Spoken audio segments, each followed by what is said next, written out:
Our Inclusive Society, a vision for a just and respectful world. Inclusion, tolerance, diversity, acceptance, high ideals for an enlightened, egalitarian society. But how inclusive are we as a nation, or as individuals? You may not think about these things in your daily life, maybe not until they're brought to your attention. So why should we care about inclusion if it doesn't directly affect us? Why do we need an enlightened society anyway? Think back to your childhood. You may remember the stinging heartbreak of not being invited to a classmate's birthday party. Or maybe other kids teased you about your overbite, which you had corrected a few years later.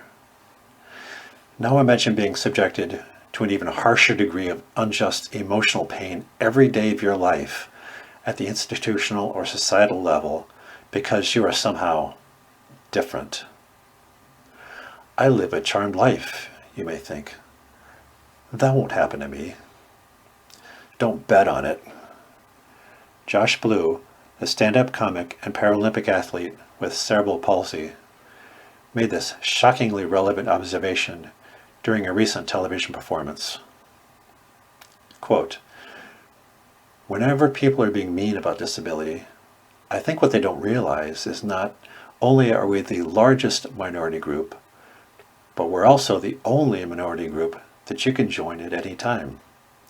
End quote. It's true. We never know when circumstances in our lives may make us outsiders in our own communities. It could happen through an accident, an illness, a move to a new locale, or simply by growing older. Circumstances beyond our control, yet for which we must suffer the consequences.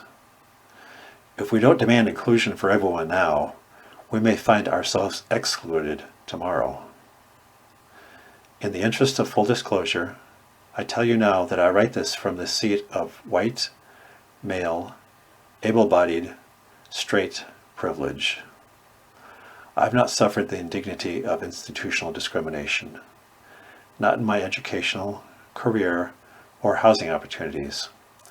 I live that charmed life. I am a part of the privileged majority. So what gives me the slightest authority to write about inclusion and social justice? Nothing. I don't pretend to be an expert. I hope for this blog to become a safe space for learning, for awareness, and for frank conversation.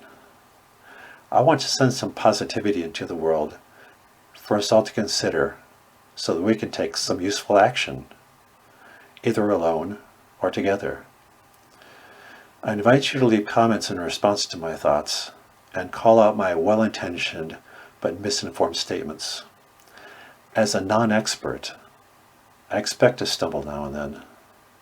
When I do, please put me back on my feet and show me the way.